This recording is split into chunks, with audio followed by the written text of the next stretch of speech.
Face to face, hand to hand, film to film. Welcome to the Film to Film podcast. My name is James Shergan. I am joined by my good friend Iñaki Liniero. How are you doing, Iñaki? Doing pretty well. How about you? Doing all right.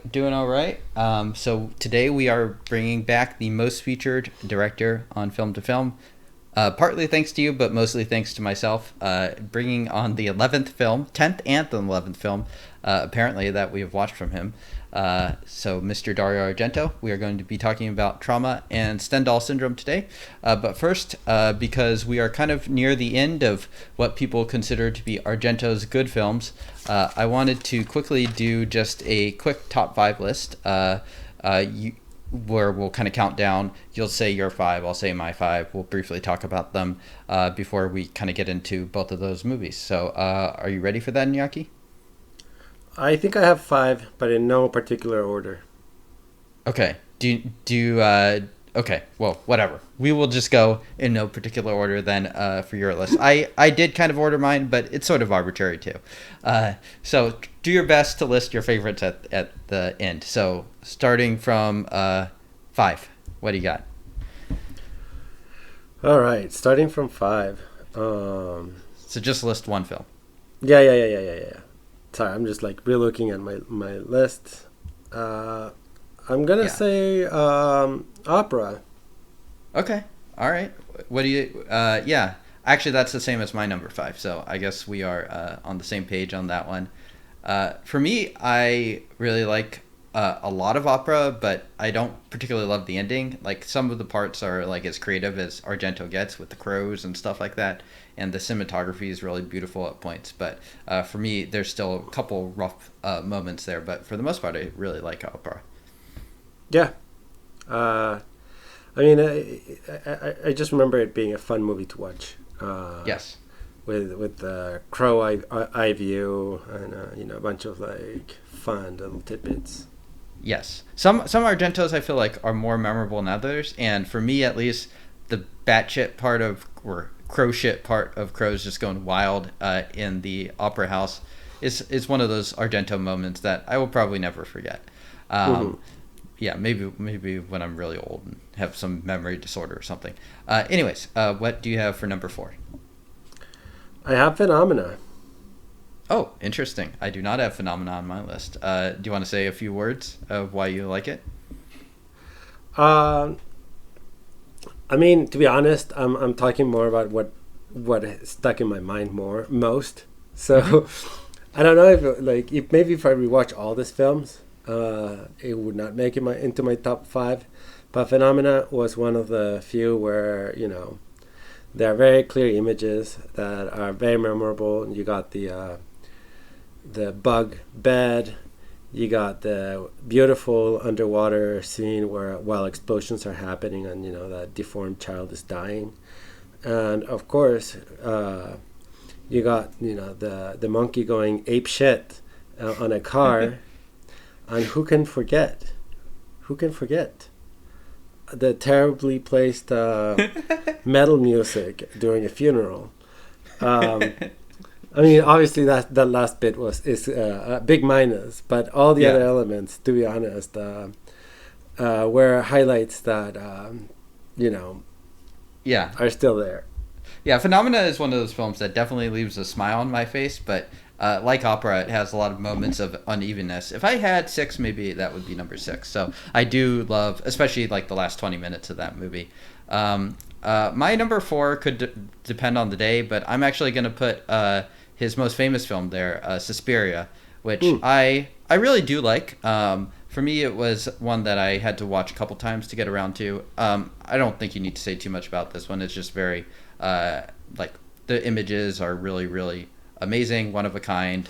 The soundtrack is really in your face. For me, it's just not the one of the top 4 that I would choose to watch the most often because it is so in your face and so singular in some ways. But definitely one of the most memorable Argentos. I think I just love the other 3 a little bit more. Okay, so what do you have at number 3? Suspiria, actually. Oh, there you go. Anything to add? Huh? Anything to add? I mean, what can you say besides colors? Suspiria. I mean, when when you consider, style over substance, this is definitely more style than substance. But boy, the amount of style you get in this film is something. Yeah. I mean, it just beats you over the head with it. So my number three, I have the companion to Suspiria, which honestly I did consider putting as high as one, Inferno, which I like in a lot of the same ways. I think I prefer it just a little bit because it's a little less. For me, it's a little more well-rounded in terms of like the score and stuff like that. It beats you down in the head a little bit less than Suspiria does. And I just, for me, the story is not a highlight in either film. And I think for me, Inferno just ranks a little bit more. It's just really, really beautiful visually. Another great underwater sequence, just like Phenomena. So definitely one of my favorites. That's funny because that's my number two. I feel like this is what happened when we did the Polizio Teschies too. One of us was just trailing the other. In this case, it's like I'm ranking them one spot lower than you. Anything to say on Inferno? Great monkey costume at the end, or death costume at the end. Or whatever it was, like that, the skeleton costume. Yes, that's probably the worst part of the movie. I know. Yeah, we ran out of budget. Go over to a Stop and Shop, or I don't know. What's a costume shop? What's a cheap budget costume shop in New York City? Wherever that is. Display and costume. Oh, in New York City? I don't know. Yeah, or maybe it's in Italy. I don't know. Okay. Let's go to Spencer's.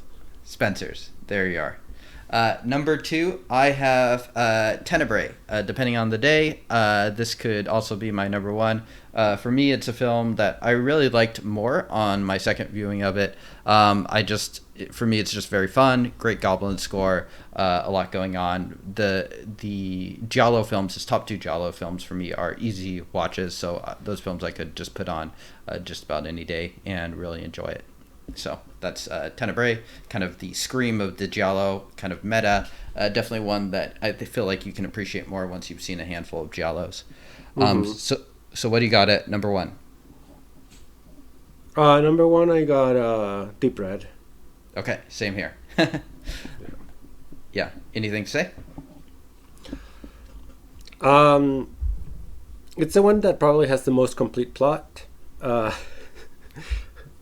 And yet you still have lots of the style. Yeah. So it's the most complete movie overall. Yeah. Even though, I mean, it still is very, very Dario. It kind of does bridge the gap between like his earlier films, which are far more conventional films than Suspiria. So yeah, I really love it too. It's the first Giallo I really, really loved. Depending on the day, that or Tenebrae are my favorite Giallo film. Period. Okay. Anything to add? Remind me, like with Tenebrae, Mm-hmm. Who was the killer again? So it was the author was the final killer. It was his fan that was sending the notes at first and doing the initial killings. And then eventually the author kills the fan and then starts killing people on his own. Oh, and the author is the guy who was bicycling in New York City. Yes. Yeah, the biking to New York. Yeah. I for me, it's one that I probably would not have put in my top four until I rewatched it, and now it has kind of risen above. For me, Deep Red was a little bit of an easier one to initially love at the time. Okay, well, thank you, Iñaki, for ranking those films real fast. I think in general we actually lined up pretty closely on those, so. Perhaps not a surprise. We do tend to see alike on these. So let's get down into Dario Argento in the 1990s. To two films that have a mixed reputation. They don't necessarily have a terrible reputation like Phantom of the Opera or Dracula 3D. But they don't necessarily have. They're not necessarily canonical Dario Argento films in the way that like his 70s and 80s films are. So I'm really curious to see what you think of both of these movies. So yeah, well, what's your impressions of either of them?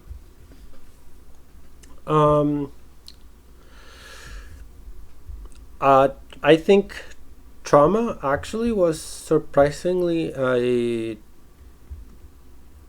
mean, when we're talking about completeness of a film, Trauma actually felt better written than many of the Argento movies we just talked about. The plot is somewhat easier to follow in certain ways.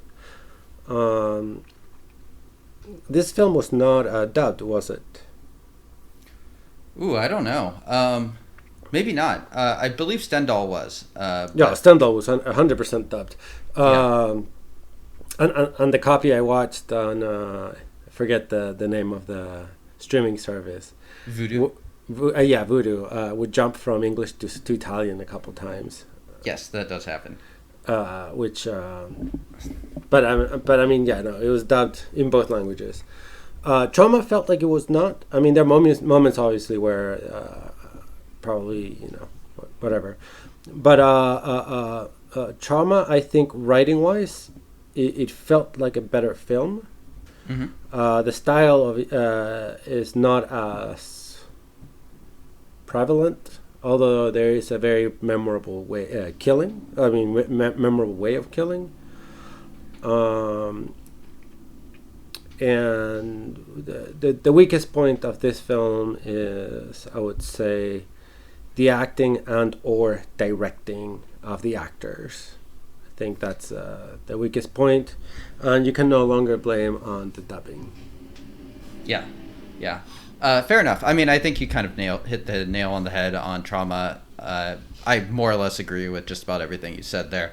For me, it's a film that I do really enjoy, mostly if I go in with modest expectations. I love the last 20 minutes of this film. Like Phenomena, it is a movie that leaves a smile on my face, even if I don't love the whole journey getting there. It does lag at points, but oh man, I do love the ending, and some of the killer design I am also a big fan of.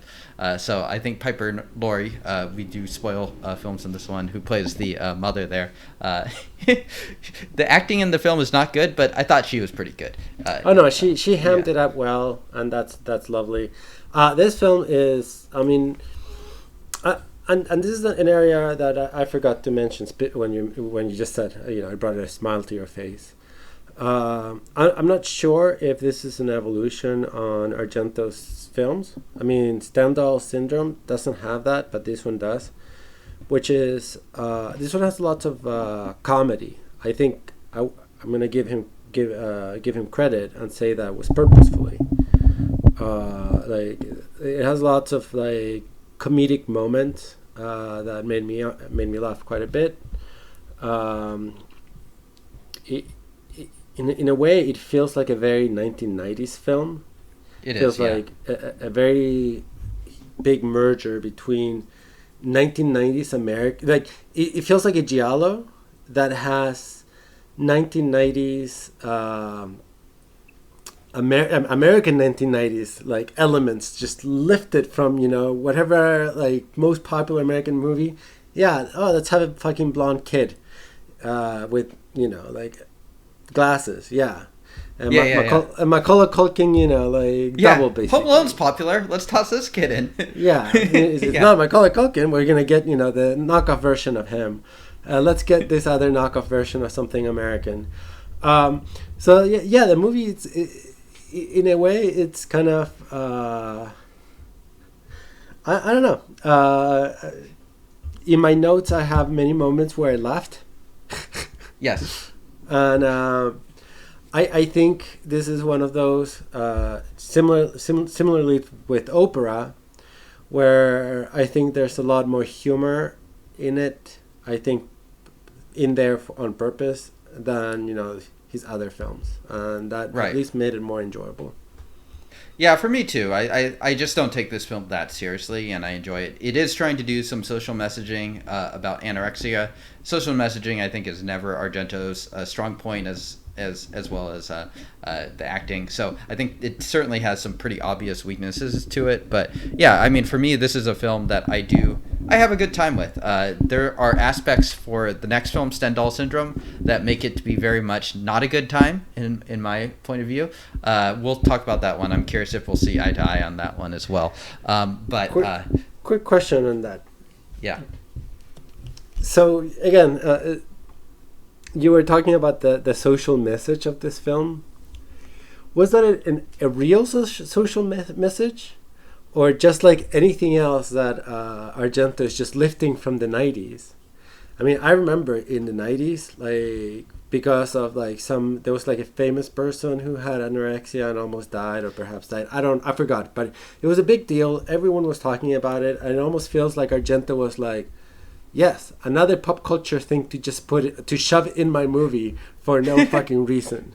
Yeah, you think it was this? The other thing that cracks me up too is he did these films two back to back, and he went from like anorexia, which is like a pretty common thing, to Stendhal Syndrome, which is like, what the fuck is that? I mean, I think it's a syndrome that it's only recognized by one Italian fucking psychologist. So yeah. I mean, I feel like the second one is not at all a commentary on any psychological thing. I agree. I think it's more about like the sexual assault and stuff like that in the second one. But anyways, we'll get into that. But to your earlier point about their anorexia, Dario Argento's stepdaughter, it was anorexic. So I do actually think it came from a personal place, even though it does feel very 90s the way it is kind of done.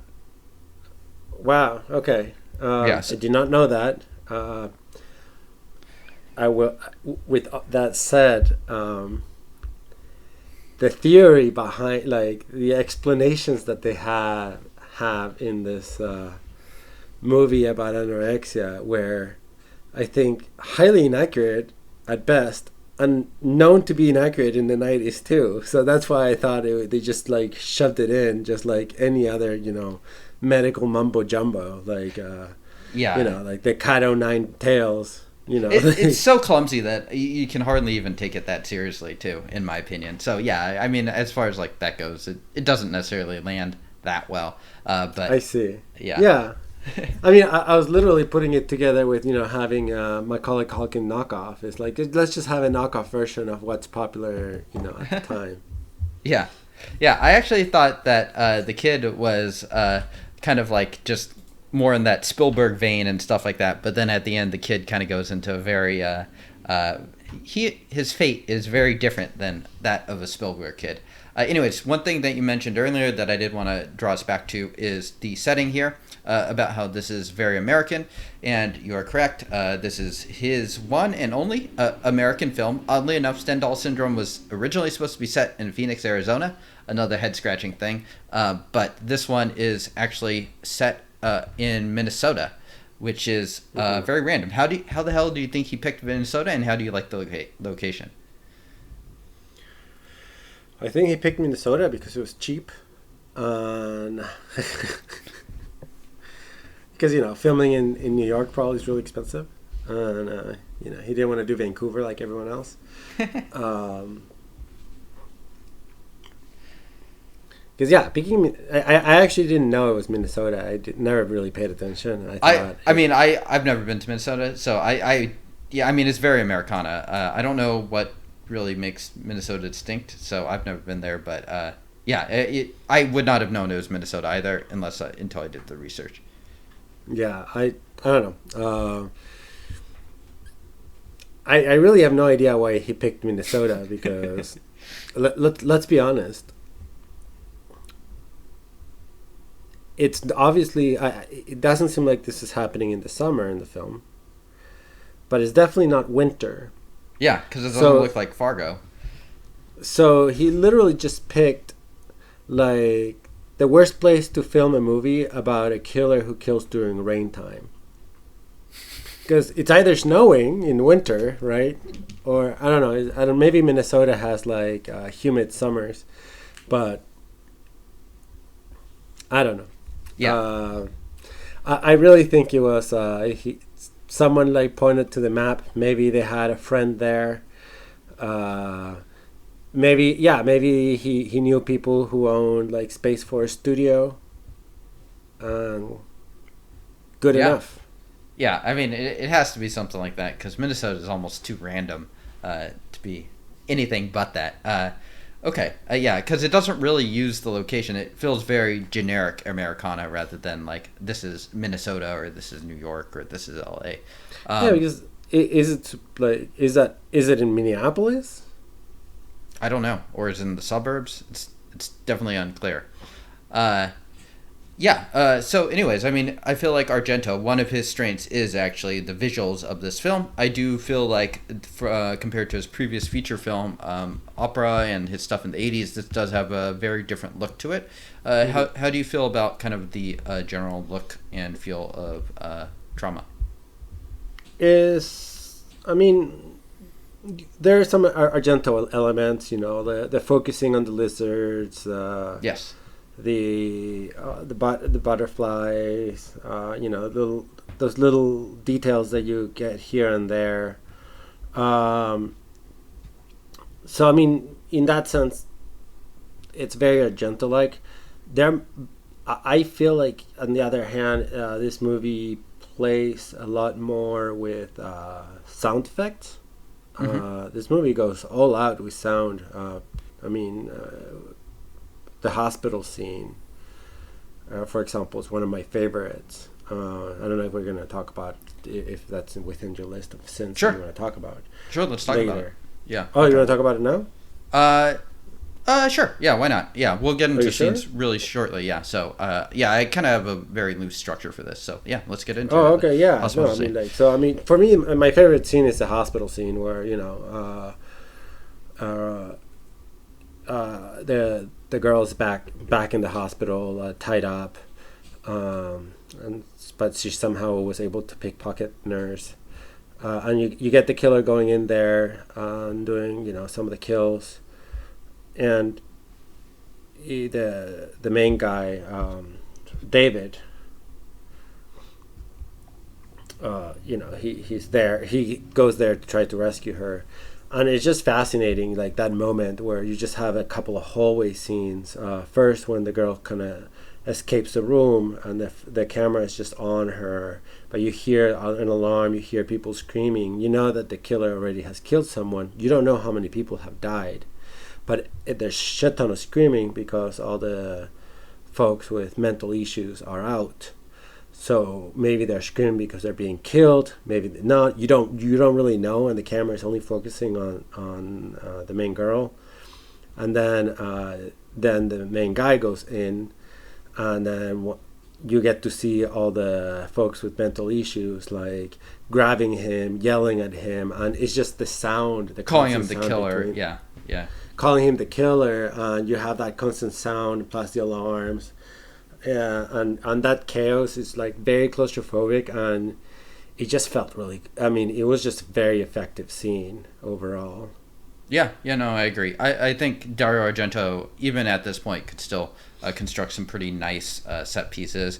For me, I love the way that the camera is just really mobile in that scene. He always makes a lot of use of like point of view shots and stuff like that from the killer, of course, but all of the characters really. So, but yeah, just kind of cruising through the hallway after kind of all the chaos is unleashed, I think is interesting. Right. I guess the thing that I liked about this is that, to me, this one was different than other Argento films in that instead of doing, I guess the point of view of the killer is like, okay, classic Argento, but no, this is more of your first, your third person view of the main character, but the camera is locked on the character as they're walking, so the camera's walking with them with the dolly. And you just see on the background of that hallway all the, you know, the crazy people, but the sound. I mean, I think as an overall scene, not just the camera view, but the sound and everything else. To me, that was way more unique. That was new, from comparing it to any other Argento film. That was something new, and very refreshing. And that's why I highlight that one more than probably most scenes in this film, and is that this one was something new that I really enjoyed and appreciated. Interesting. Okay. Yeah, I mean, I like also that you focused a lot on that whole scene rather than like just the killing part, which is usually what I feel like an Argento death killing scene is focused on. So Yeah. that's interesting as well. Yeah, exactly. I mean, the killing itself was fun because you had the crazy man calling his nurse as he's watching someone being killed, and then after the killer kills him, the crazy man just like waves goodbye to the killer. Yeah. Yeah, Yeah. I mean, that was fun too, but no, it was more of that anguishing feeling afterwards. Right. I mean, maybe that little bit at the end is like kind of like him winking at the camera. It's like more like it's for fun. It's like there's a sense of humor in this film. Yeah. Yeah. I mean, I like the look of this film too. Apparently, Argento used a ton of smoke machines or something like that in this film too. So much so that he actually lost his sense of taste and smell for something like 25 years after filming this, which I think is kind of interesting. Yeah, that's awful. Yeah. So he had COVID before COVID. I do like kind of that dreamy, smoky, hazy atmosphere to the film that kind of gives it that dream-like atmosphere to it. So I do kind of like the general atmosphere that he interjects, especially into like the night scenes, like the seance and some of the scenes towards the end of the film as well. So those are fun ones for me too. The soundtrack was done by Pino Donaggio, who is Italian, but Google Translate just translated to Pinocchio. But he does a lot of the Brian De Palma scores, so he did the Dress to Kill score. But the American studios did not allow Argento to do Goblin in this case. How do you feel about the score? It was fine. Yeah, it's a little more generic, isn't it? It's like sort of generic neoclassical sort of thing. Yeah, I mean, I'm unlike you. I'm not the biggest fan of Goblin either. So, because I mean, Argento sometimes uses Goblin very well, and sometimes uses Goblin god awfully. Yeah. So, I mean, honestly, given his track record of recent films, I'm kind of okay with them taking control and doing a more generic score over this one. Because, like, I thought Phenomena, the score that he used over the funeral, was a disaster. Like, I don't know what he was thinking. So, anyways, I don't totally blame the studio. Yeah, exactly. So, I mean, who knows? In fact, actually, like that again, the hospital hallway scene that I'm talking about, like, it had actually very little music. Yeah. And it was only the sound, the background sound, the alarm sound, and all that added to the tension. I have a feeling that if Argento had, Goblin on his hands and he had full control, and Goblin had control of the soundtrack, there would have been a Goblin soundtrack, a song in there, like da da da da da da da, or some bullshit like that. Probably. And it would have taken all the tension out of the scene. Yeah. So I mean, not bad. Yeah, I mean that's a good scene too. Okay. So let's see. In terms of different scene highlights, you already got the hospital. For me, a couple of the fun kills are the elevator, which is kind of a repeat of Deep Red, where we get a nice little decapitation. A little bit of questionable effects at points, but for the most part, still a fairly well done thing. You got a little bit of green screen, perhaps. Yes, a little bit. Yeah. And for me, at least, the both the scenes that I think are the real highlights for me are the seance at the beginning and the conclusion, where we get to replay that incident and we get to realize what Asia Argento's character actually was seeing at the beginning, which I consider to actually be a pretty neat little twist that they do at the end. I am a fan of that one. Shall we talk about kind of the beginning and the end? Yeah. All right, let's do it. So the seance, I like this one too because it kind of starts with that foggy atmosphere. I generally am a fan of film seances. I know it's a little bit of a trope, but I dig it. It's just like something that generally I'm like, ooh, they're doing a seance. It's like something that I'm definitely going to be like paying pretty close attention to for a little bit. And it's kind of classic Argento. Reminds me a lot of Deep Red, where it's like the killer's in the room, blah, blah, blah, blah, blah. And there's like candles going out. Everyone's holding hands. Don't break the chain. And till they kind of all hell breaks loose, and they end up running out. Both the parents do, and the dad gets decapitated, and it looks like the mom does too, which we find out later is not correct. But yeah, what do you make of the seance? The seance is fun. I think there again, good use of music. I really love the way that they did the seance here, where you had the woman when she was talking, like she had like two voices. Yes. So it added to that supernatural moment, and yeah, I thought it was kind of funny though that because I did not know who the killer was. So it's like, it's kind of funny that the killer, like right after killing someone, goes to a seance. I mean, that was like part of my thought process there.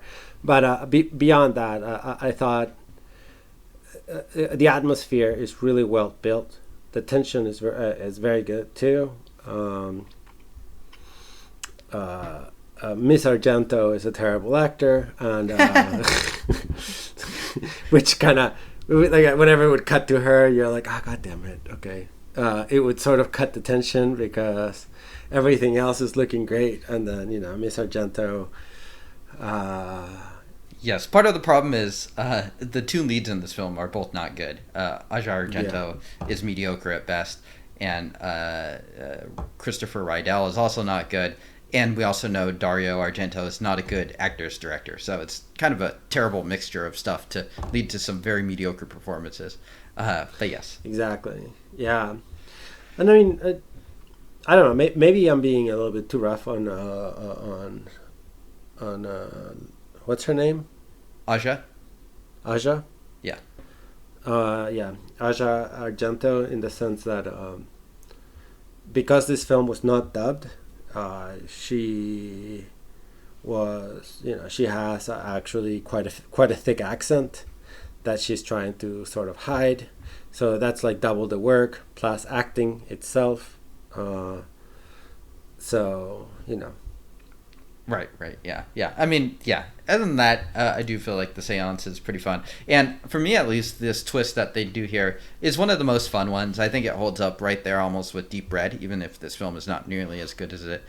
Just, like, I love the idea of, like, the decapitated head, missing the decapitated head. It's, like, so completely Argento. And so finally at the end, we do get to that point. At the end, Christopher Rydell basically becomes a drug addict. A pharmacist just, like, takes a slug at him randomly, which is another thing I just kind of laughed at after he stole some drugs. And then he ends up following the mom home, thinking it might be Aja, and realizes that she's alive, so she puts him in the basement, and he's about to get his shit ruined, but the little kid saves the day by stealing the decapitator and using it on I don't even remember what Piper Laurie's character, the mom's character, at the end. And then in the meantime, we get kind of like that flashback to the operating scene, which is also, I love that flashback. I think it's really funny. It's really funny. I mean, I'm sorry to say it, but it's like, it's decapitated. It's like, what the fuck is going on? And it's just like one of those moments, and like I think it's pretty clear that this film and Phenomena are big influences on Malignant, a film that you should definitely see if you have not yet. Another film that's just like straight fun. But yeah, I love the ending. It's just like she randomly has like a room for Nicholas. She says his name like Nicolas. Yeah, it's just totally bonkers, ending with like a little Macaulay Culkin knockoff decapitating her. It's insane, but I love it. I mean, this is one of those scenes where it doesn't, I don't know if it makes it a good movie or a bad movie, but it made me laugh so much. The flashback to me is just pure gold.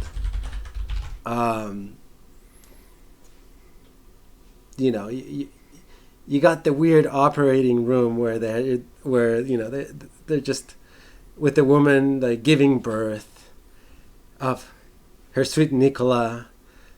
Whatever, it's never really explained what happened, but they accidentally decapitate the baby coming out. and I love the detail because it happens, and one of the doctors realizes that and throws up. So you have a doctor throwing up, the other one is like, oh shit, and then they're all like fighting as the woman is just like screaming out of shock, and they're like all arguing what they should do next. I mean, it's just straight up comedy. Yeah, and then they settle on shock therapy. And they give her shock therapy in the very they're like, okay, this is what we're gonna do, shock therapy, and the husband is just there like staring like, what the fuck is happening? Yeah, no, I mean, it's a comedy. It's a really dark comedy. It's probably one of my favorite scenes when it comes to, I don't know, and just like a very strong use of Dutch angles that I think are on purpose. I wanna give Argento credit on that. I think so. Yeah. And weird panning, and it's just extremely comedic. It's almost like a Sam Raimi film. Like that moment was almost like a Sam Raimi, you know. Yeah, I could see it. Yeah. A very dynamic camera on something really ridiculous and bloody. Yeah. It's a little absurd and a total what the fuck moment, in like the best possible way. Okay, anything else to share about the ending? I mean, no. I guess. No, not really. I mean, Macaulay Culkin saving the day. Yeah, definitely not going to grow up to be a serial killer. Maybe or maybe not. I mean, who cares? Like, it's just. It's a fitting ending. It's a fitting ending to a ridiculous movie to just have the blonde little boy decapitating a woman who's trying to kill everyone else. From the ceiling. Ending. Yeah, from the ceiling. Yes, it's totally crazy. Okay, well, let's get on to Souvenir and who won. Wait. Before we get there. There's a couple of things I do and I must comment. So first of all, do you have any thoughts about the heads after being decapitated talking? Well, do you have any thoughts about that? I was going to ask you if that was your souvenir, actually, but yeah, I think Nathaniel immediately would have stopped, turned off the movie at that point if he had somehow, by some miracle, made it that far. Yes, it's crazy. Yeah, I mean, that's another kind of Sam Raimi moment. Very cartoonish, and I think I mostly like it. It's definitely very goofy. I mean, especially with again the mother being killed at the end, on her head as it's rolling, she's saying Nicola. So there's that, and then the other thing is the little boy. Again, this is where Argento's writing definitely is clunky as fuck, because the little boy is just introduced like in 3 different times, and all of them just feels really out of place. Yep. And not only that, but whenever he's there, there's just like some peppy music of once again, a 90s kids movie, like, you know, Ricky Rich, whatever, you know, like any trash kids movie. That's the kind of music you had. But I love where the kid goes into the killer's house, just like looking at shit. That's like, it's in the middle of the movie, I think, on Act 2, and finds the weapon and puts the noose around his head and is about to press the button. And I literally was like, is the child just gonna decapitate himself accidentally? Because if so, I'll give this movie a 10 right now. It did not happen. Missed opportunity. Missed opportunity. Did not happen. But, you know, it made me laugh. And then one last point that I wanted to think before. How are we feeling about David's relationship with what's her face? Aja Argento. Um, it's weird. Yeah, it's definitely weird. The age gap is definitely uncomfortable. By uncomfortable, do you mean Illegal. illegal? Yes. Well, maybe in Italy it's not, but I mean this film is set in Minnesota, so yeah. Yeah, I mean, uh, it's it's pretty fucked up. And here's the thing: the main character says it's fucked up before it happens. I know. It's so weird. And yeah, I don't know. I mean, again, this is something you could look past it. Sure. Little Mermaid was 16 years old too when she gets married in the cartoon. Yeah. But no one actually fucking says it out loud in that movie. Here, it's very well established. This is a 16-year-old girl. Yeah. I mean, and originally when he meets her, David meets her, he's like, "Are you 14?" It's like, she looks young. I mean, yeah, it is one of those things that is just a bit disturbing. A bit is a small. Okay, fair enough. I would say very disturbing. Anyways, obviously the actress is not that age, because if not, Argento should be fucking jail. Yeah, I think she's like 18 or 19. So I mean, yeah, she has to be. Yeah. Like, not even a question. She has to be. Right. Because Argento filmed in the U.S. Yeah. Okay, are you ready to get on to Souvenir and who won? Oh yeah, sure. Yeah. So Souvenir, are you taking the killing item, one of those decapitated heads, the head bag that perfectly fits one decapitated head? I will take the decapitating item with the instruction manual to see what it was really for.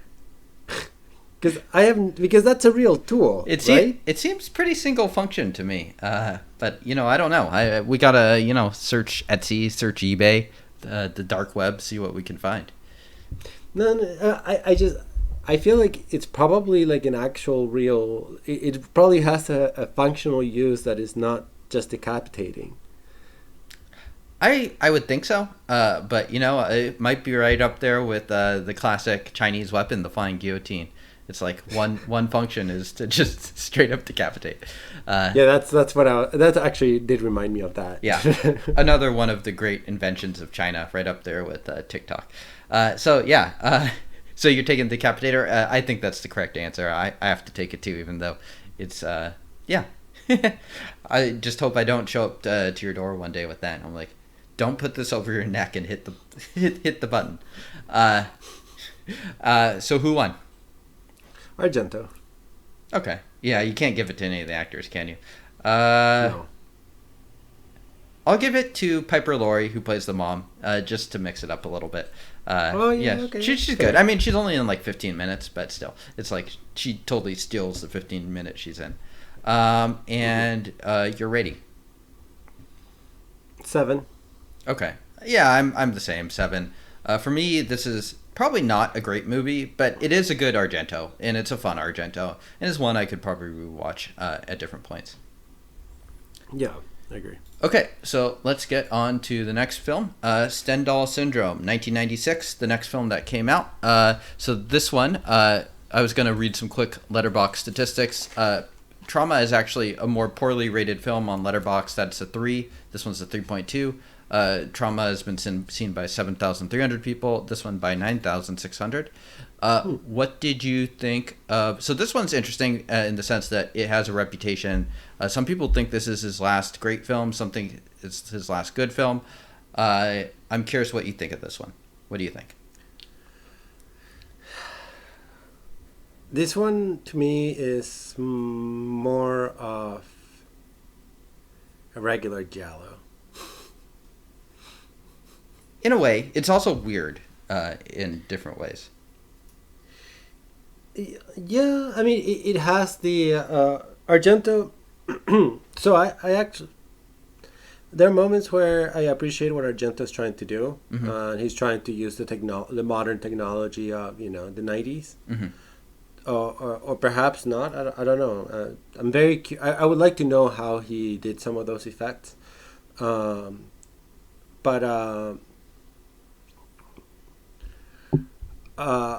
plot wise, I mean, I think this is a good giallo film. I don't. I think it's in a way this one is even more coherent than the previous one, than Trauma. It's a simpler film than Trauma, in my opinion. And as a giallo, it's just it's more of a beat by beat giallo, even though it has certain weird elements like the ones we'll discuss later. I'm assuming all either the submerging within within the paintings, or the what was it, the bullet animation. Yes. Whether or not it's CG or whatever, the bullet animation. Yeah. I mean, interestingly enough, this is the first Italian feature to ever use CGI. Did it have? Was that CGI though, or was that hand drawn? Some of it was CGI. I don't know. So it did definitely use CGI at points. Certainly, the pill was CGI and looked not. Oh yeah. The pill. Yeah. So I forgot about that. Yes, 100% CGI. There's no. Yeah. For me, I actually don't like this movie. The movie, I think, has some interesting ideas that don't totally work for me. I don't particularly have a great time watching this movie, partly because of the subject matter. So for me, this is a film that just doesn't totally work. I think there are some interesting things on it. I was curious to revisit it to see if my opinion would change, but rewatching it a second time, it kind of more or less confirmed my feelings of the film. Argento, I think, is really gifted at creating some images here in this movie, but it's not fun, and I think part of that is because of just the subject matter of sexual assault. It just doesn't feel like something that can be taken lightly in the same way that like kind of Trauma could be, and so I think that that kind of takes away a lot of just the fun elements, and his strength has never for me been kind of like the more real world issues. And so that stuff doesn't totally land, even though it does have some interesting ideas. Like, I do love a lot of the artwork and stuff like that. And the Stendhal Syndrome itself is actually kind of an interesting idea to base a film off of. I also think the film's too long. So anyways, that is getting into some of my opinions on this film. I do think there are some stuff to appreciate about this film, and I think anyone that does like Argento, this is worth checking out. But for me personally, I don't particularly care for this movie at all. Yeah, I agree. I think that the subject matter is rough, although I feel like you have made me watch rougher films that you have actually enjoyed. So yeah, it's kind of interesting. I think I agree with you that it's odd because this one's one of those where I am. There are certain elements that I think are not explored enough, so it feels short, or not. I mean, but at the same time, the movie itself is really long.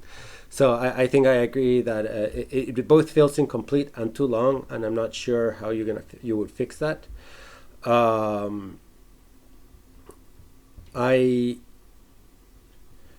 actually liked some of the CG that we saw, or with the paintings, that use of that weird transitions where you would where definitely CG was used. I thought actually that looked really good, and especially considering its time. Yeah, no, I like some of that too. I think it teases at a good movie, but for me it just doesn't totally get there. But yeah, you're right. I mean, I think especially in the first 20 minutes, the way that they use kind of the stuff, I think the first 20 minutes are pretty good overall.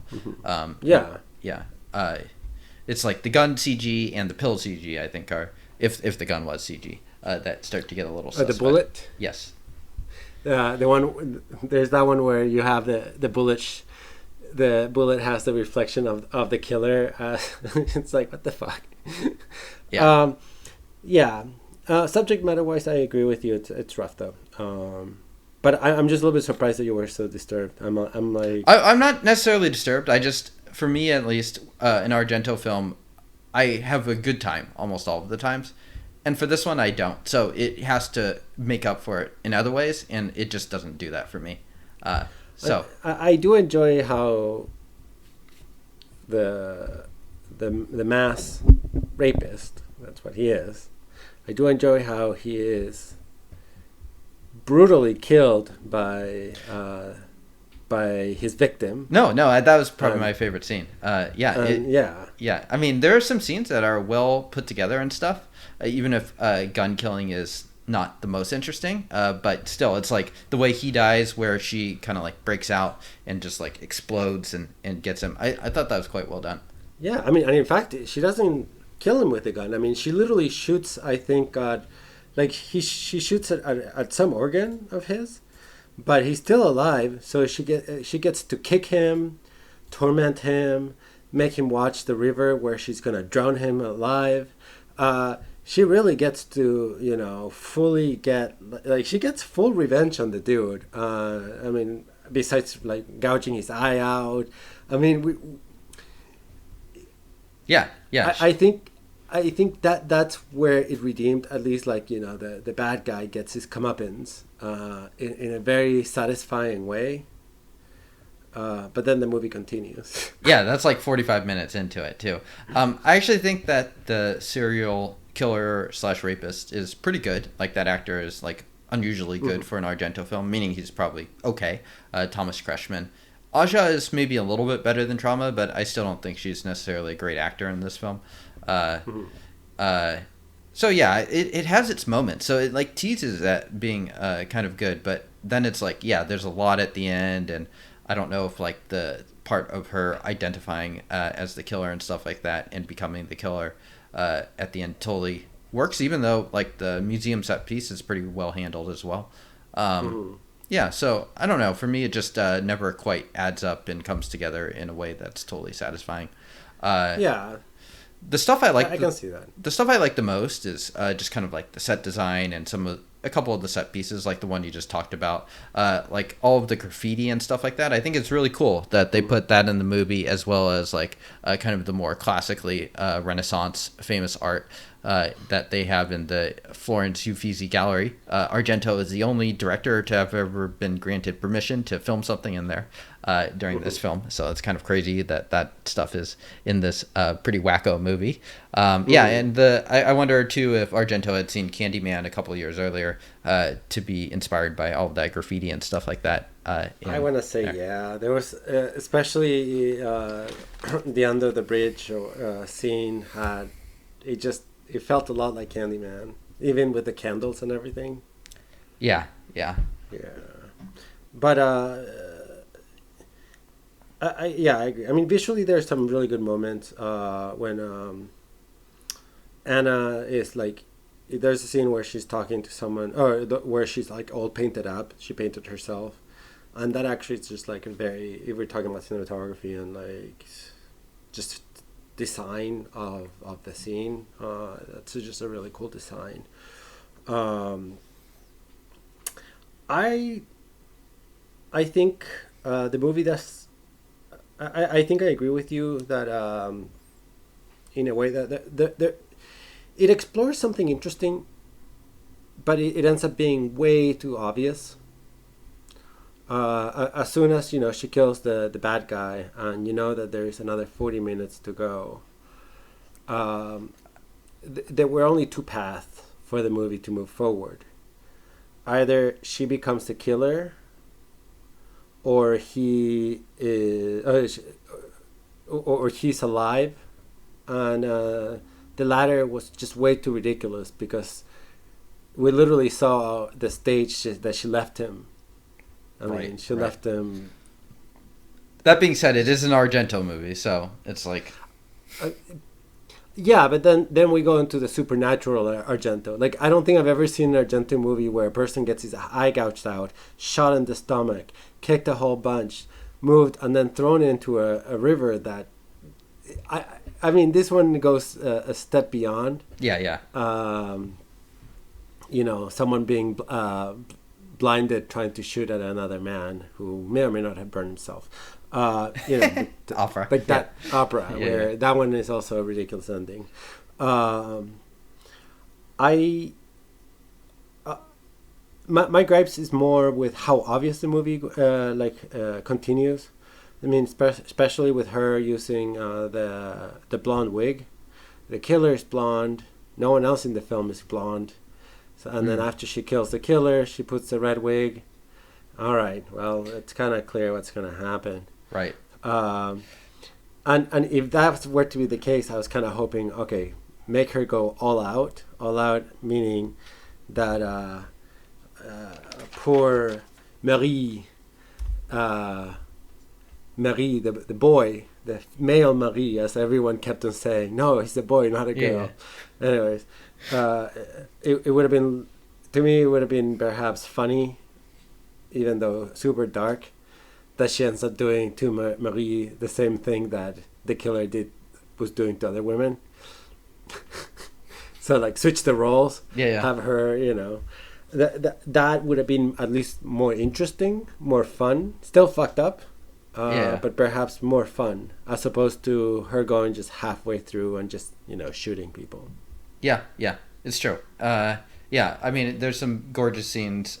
I do like the way they frame that at the end, but yeah, it's true. It would have been had more panache to it if they had done something like that. I think a big problem too is like they kill the killer 45 minutes in, and then it's like Dario Argento, I just don't think has the presence to carry a film like this for like almost a whole movie length at the end, like an hour and 15 minutes. This movie's 2 hours. I mean, it's so long for an Argento film. So it's just like, I feel like the pacing of it it's just like one of those where I do get pretty bored in the last hour or so. I do think, I mean, like stuff like her changing her appearance, you're right. It is pretty obvious, but I do like how they do that, where they have her cut her hair and then she puts on the blonde wig and changes her appearance totally. And at the middle section, people are saying, oh, you look like a boy or whatever. So I think that part is, I don't know, it's interesting at the least. I think there's a good idea in there, even if it doesn't totally add up at the end. Right. I mean, but the blonde wig, her cutting her hair makes sense. And in fact, I think one thing that Argento was trying to do, and once again, we've both talked that at social issues, Argento fails miserably.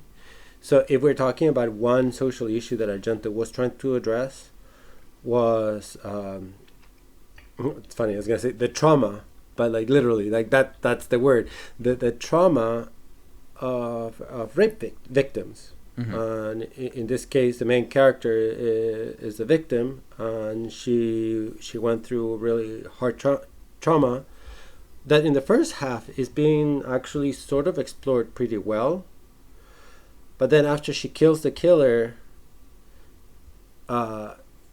it's not explained that well, and so like her cutting her hair, things like that. And by the way, but when I'm saying explained well, really, I'm saying explained well as in 90s explanations. Like today, I would hope that if a movie came out today, they would be way better at this than a movie in the 90s. But they do reasonably well from the first half, and then after she kills him and then she puts her blonde wig is when it kind of goes to. I don't know.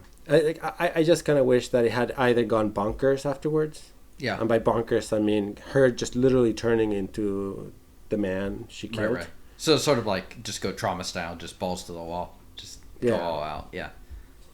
Yeah. Or not at, or end it at just her brutalizing him, and that's it. Yeah.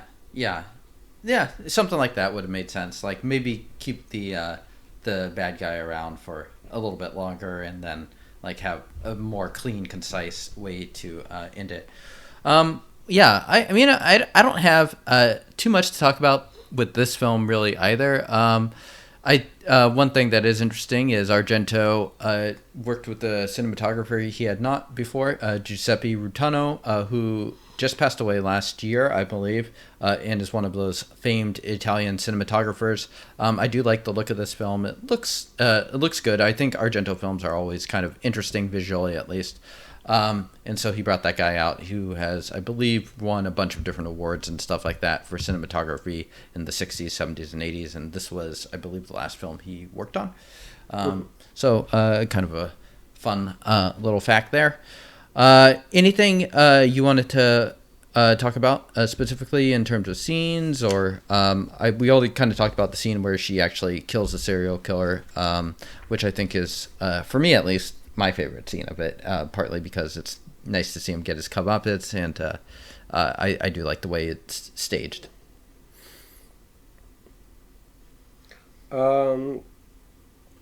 I think, to give a little bit of credit to the second half, they do a couple of times. They do a good job with creating suspense, especially with the telephone moment where she gets calls and there are no answers. Okay. And Marco is just watching TV and, watching a Buster Keaton movie.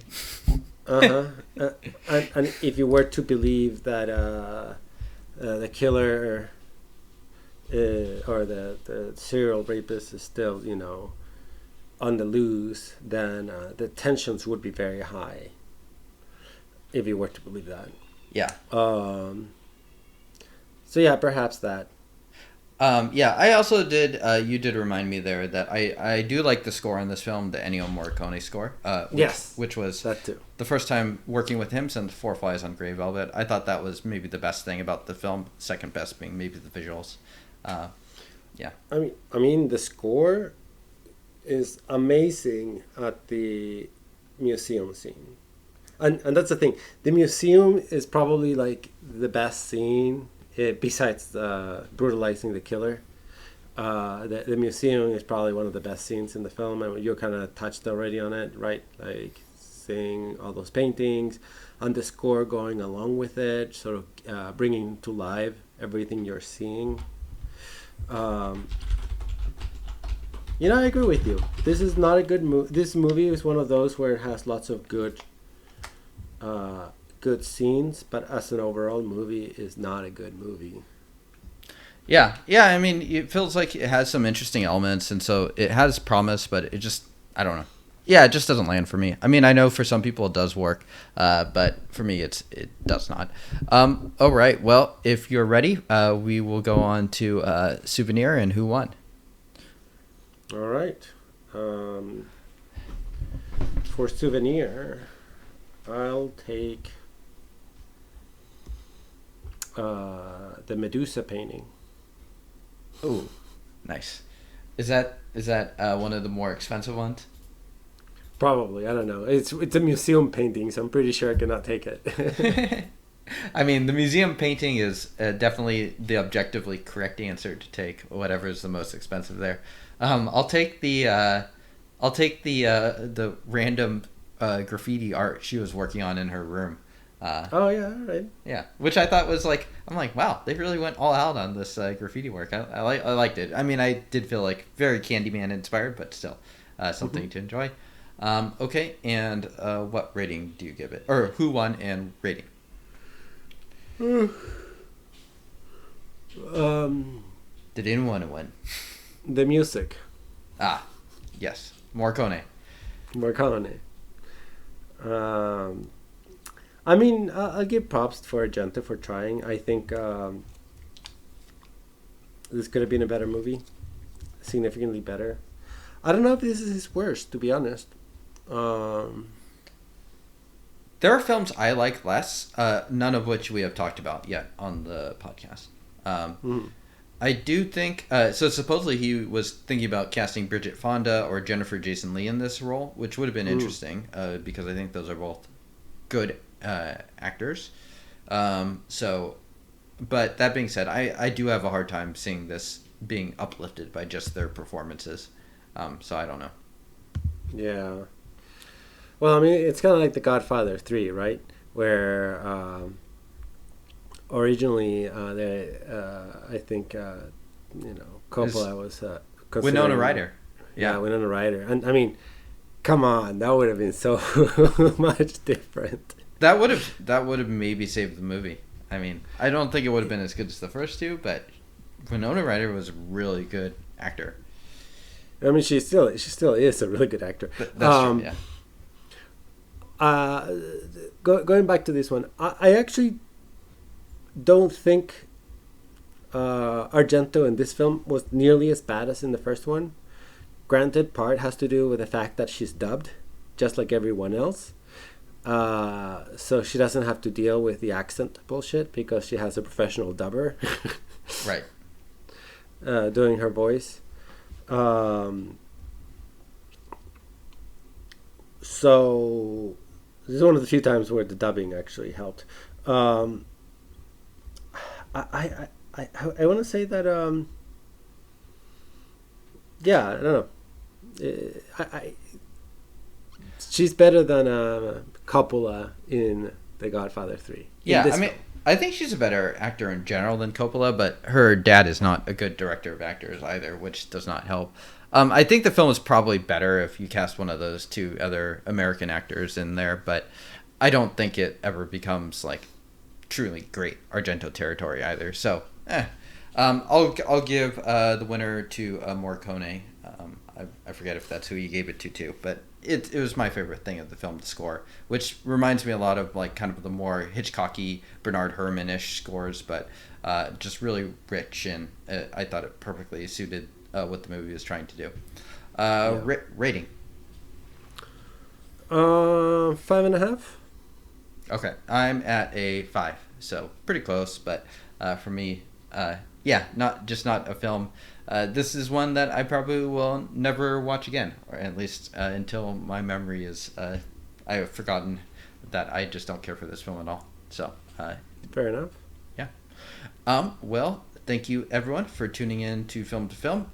We will be with you again in 2 weeks. You can follow us at the Film to Film podcast, so please do subscribe, give us a rating. You can send us an email at zafilmtofilm@gmail.com or tweet at us at zafilmtofilm, and that is film to film with the number 2 in between. So thank you everyone, and we will see you all next time. Ciao.